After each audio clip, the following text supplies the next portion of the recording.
Namaskaram. Hello and welcome, hardworking individuals. Since the introduction of Bikasit Bharat G RAM G bill, there is controversy. Why Mahatma Gandhi's name is being taken away as it is replacing MGNREGA bill? Is there any difference to what was already there in MGNREGA? As MGNREGA was termed as a traditional manual work style, but they are claiming that this VBGRAMG, this will be a modern asset focused on rural development. How it is different from MGNREGA and what is it actually? What is the controversy around it? We are going to see all of that in a very few moments. But before that, just to inform you, if you're preparing for UPSC or state PCS, every topper has a mentor and you should too, because there will be hundreds of questions regarding how to prepare, which newspapers to read, how to make the notes and how to remember in chronological way, and this can only be answered in the mentorship program. And also if you are going to give your examinations in 2026, this is the opportunity for you. Right away we are giving a huge discount, and this decision can be the one which can take you towards success. Well, let's start with our successful class today, and that is Bikasit Bharat Guarantee for Rojgar and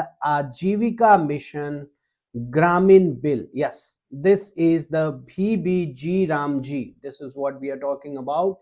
And the name of Ram has taken the place of Mahatma Gandhi as the name of MGNREGA, Mahatma Gandhi National Rural Employment Guarantee Act, that is MGNREGA Act of 2005, is being taken away. And there are some structural shifts that we are going to see in this. Number one, when you talk about the key features, the full name we have already seen that it is Bikasit Bharat Guarantee for Rojgar and Ajivika Mission Gramin.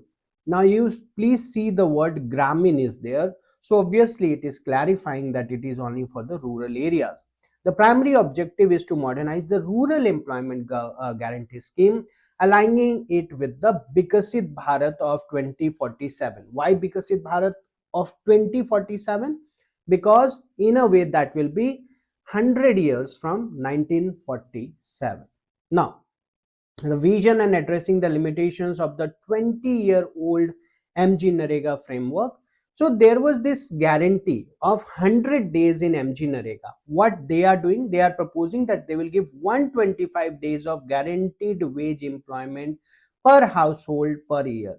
Now that's a change, and that's a welcome change. But there is one problem. What is that problem?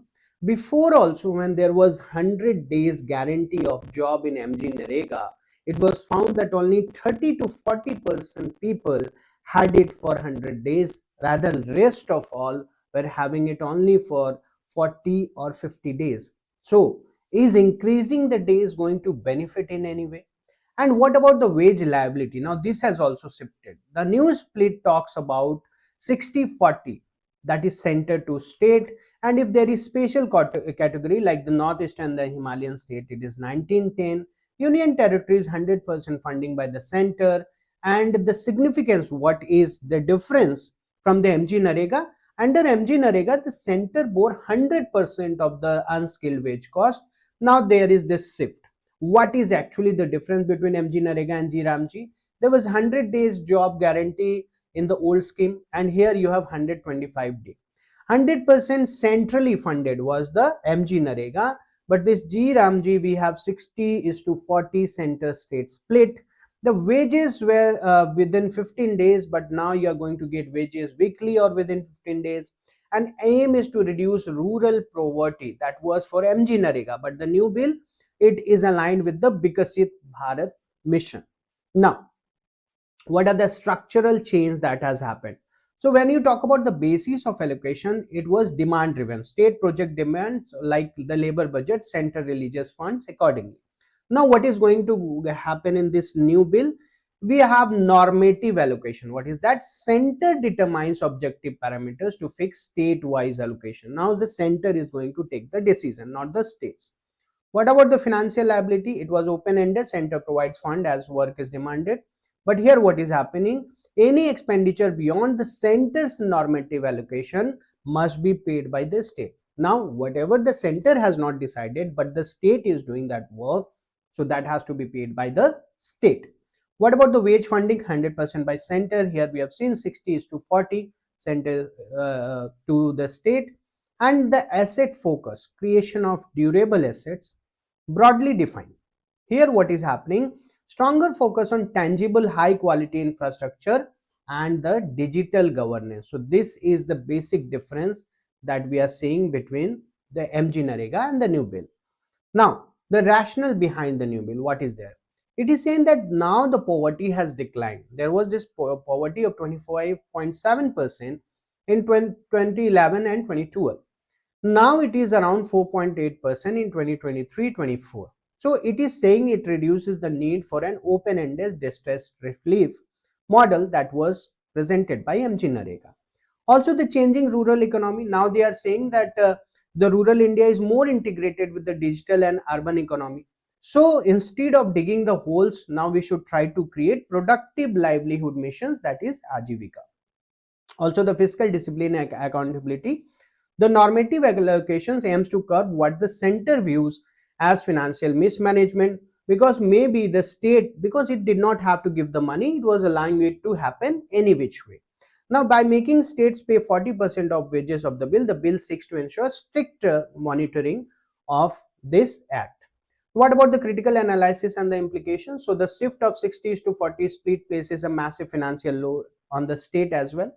Also, the states may discourage work registration to save money, potentially undermining the guarantee aspect of the scheme. Also, the centralization of the power, replacing the labor budget that is state proposed with normative allocation that is center decided. Now, center is controlling the rural funds and the center decides how much work a state should need rather than the state reporting how much it actually needs.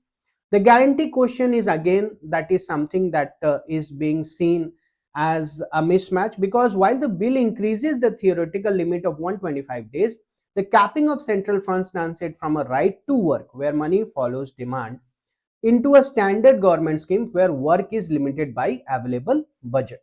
Also, the technological governance, the bill emphasizes digital attendance and strict verification to plug leakages, continuation of recent reforms like Aadhaar-based payment system. Now, MGNREGA in many states have been found that it was a place of corruption, and actually the money was not going to the persons or the laborers rather than the officers who were in charge of it. So that has also been seen according to many RTIs that have been done. So now with that, I leave it to you. What do you think? Is it a right step? Is it a wrong step? But the right step for you can be to take this rapid revision batch, because if you're going to give the examinations, always remember you should be prepared wholly and you should be fully committed. And to do that, you really require this course where you'll revise everything at a very minimum cost right now. Don't waste any time and get enrolled. And believe me, if you are honest and working towards your goal today or tomorrow, you will be successful. Namaskar.